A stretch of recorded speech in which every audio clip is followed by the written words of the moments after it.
We weren't a fairy tale couple, not the kind you see in movies with grand gestures and perfect timing. We were better. We met when neither of us had much. No flashy jobs, no perfect apartments, no plans that the world would envy. Just two people carrying their loneliness quietly, trying to find a reason to keep going. And somehow, in that small, ordinary world, we found each other. He listened when I talked. Not just the polite kind of listening, but the kind that made me feel like my words mattered. He remembered the small things, the chocolate I secretly hoarded, the songs I played on repeat, the way my hands would fidget when I was nervous, the quiet sighs I tried to hide when something hurt. Those little details didn't seem like much at first, but slowly they built a bridge between us. That's how he earned my trust. Slowly, carefully. Like someone constructing something fragile with trembling hands, making sure every piece was solid before asking me to step onto it. I didn't realize then how rare that kind of trust is. We built routines that felt sacred. Late night calls that stretched into the early hours just to hear each other's voices. Inside jokes no one else could understand, the kind that tied us together tighter than any promise. Plans that started with one day, but felt real enough to reach out and touch, as if the universe had already reserved a corner of the future just for us. When people warned me, I laughed. Be careful, they said. Don't give too much too soon. I smiled because something about him made those warnings fade. He's different, I told myself, and honestly, at that time he was. He was patient when I doubted. He was kind when I was harsh. He held me together on days I didn't even know I was falling apart, and that's the cruel part of betrayal. It doesn't start with a villain waiting in the shadows. It starts with someone who once held you gently. Someone who made you feel safe enough to drop all the walls you built to survive. Someone who became the closest thing to home you ever known before turning into a stranger. Betrayal doesn't announce itself. It walks in slowly, wrapped in familiarity. It laughs at your jokes. It remembers your favorite songs. It knows how to find the softest part of your heart, and then, silently, it leaves marks that no one else can see. We weren't perfect. We weren't flawless. We were enough. And yet, enough could be shattered in ways you never expect. The changes didn't come like a storm. They didn't arrive with a bang or a fight. They came like dust.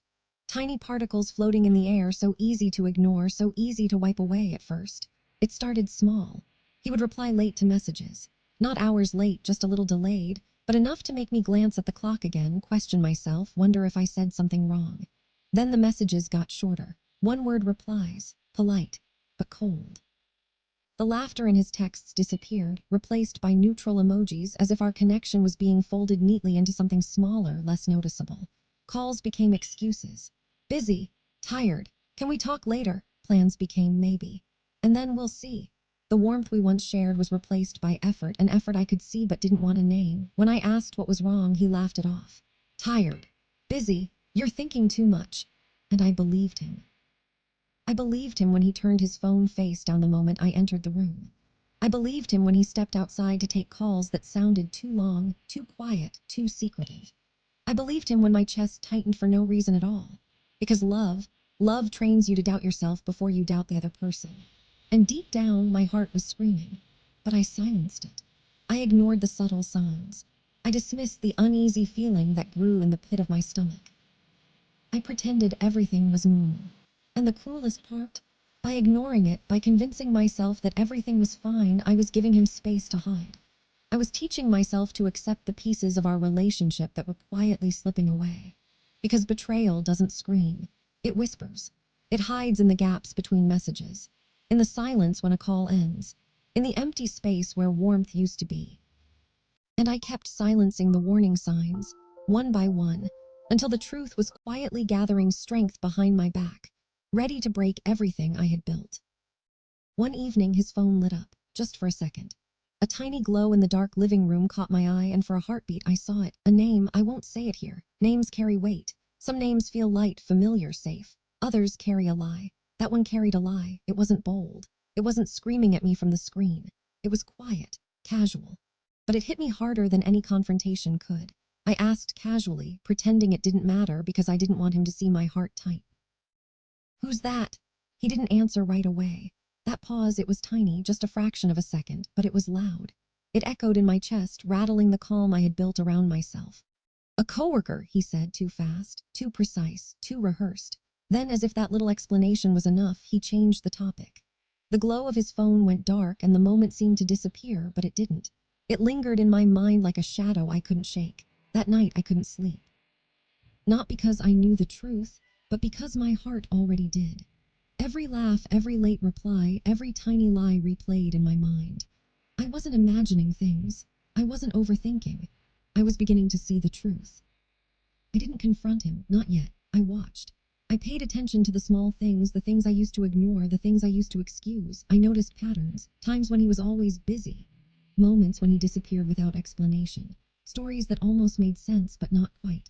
Nothing was obvious on its own. That's how the truth hides. It doesn't show itself all at once. It arrives in pieces, forcing you to connect them yourself. I hated myself for it, for checking his activity, for reading too deeply into simple things, for doubting the person I once trusted with everything. I told myself this wasn't who I was. I wasn't suspicious. I wasn't the kind of person who searched for meaning in silence. But curiosity turned into fear, and fear turned into something I couldn't ignore anymore. Every answer I found made it worse. A photo that didn't include me, a comment that felt too familiar, a laugh in a place I was never invited to. And that's when it hit me. I wasn't paranoid. I wasn't imagining things. I was being replaced. Slowly, quietly, without a breakup, without honesty.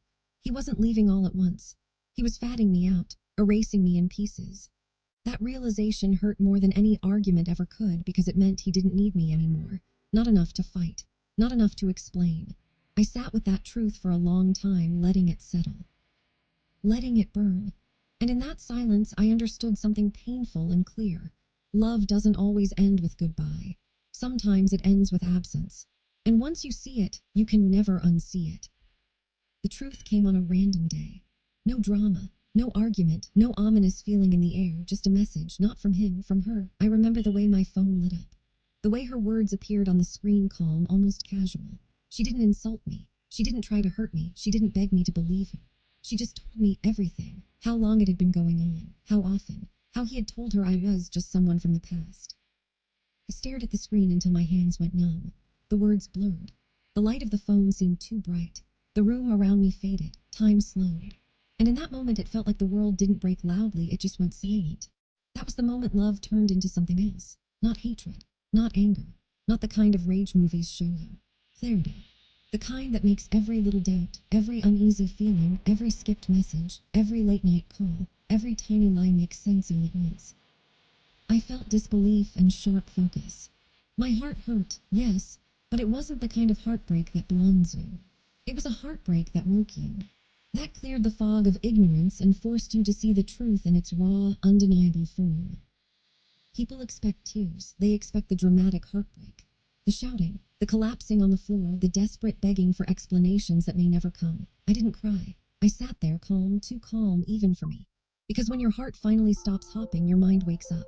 And mine was wide awake. Every lie, every late message, every hidden conversation. All of it played in my mind, crystal clear. I didn't scream.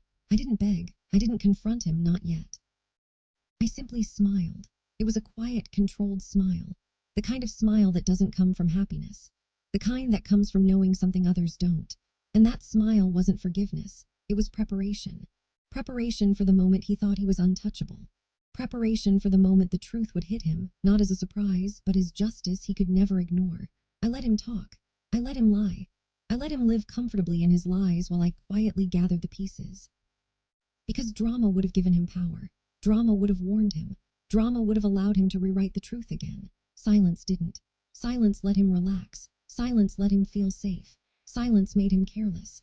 Every message, every excuse, every hidden conversation, I saved it. Not for revenge driven by anger, but for justice driven by truth. I didn't want to hurt him. I wanted him to see himself. To see the lies stacked one over another. To see the double life he was living. To see how easily he had replaced honesty with convenience. For weeks, everything stayed normal. Too normal, he laughed. He made plans. He lived comfortably inside his lie, completely unaware that the foundation beneath him was quietly shifting. I watched, not with anger, not with tears, but quietly, deliberately, building something he could never see coming. Every lie he told, every secret he thought was safe, became a piece of the truth I was carefully collecting. He thought the story was over. He thought his betrayal had gone unnoticed. He thought I would crumble. He thought I would beg, yell, or storm out like everyone else would expect. But he was wrong. This was only the pause before the fall. A storm doesn't announce itself softly. It doesn't knock politely. It doesn't wait for you to prepare. And neither does the truth. When the truth comes out, it doesn't whisper. It doesn't ask for forgiveness. It doesn't soften the edges. It shuts everything down. The laughter stops. The plans collapse. The carefully curated life unravels in a way that leaves no room for lies, excuses, or denial. I wasn't rushing. I wasn't panicking. I was patient. The moment I had been waiting for, the moment where the betrayal could no longer hide behind his false comfort, was coming. And when it did, he would have nowhere to run, nowhere to hide, and nothing left to pretend. The calm before the storm was over, and the storm was about to hit.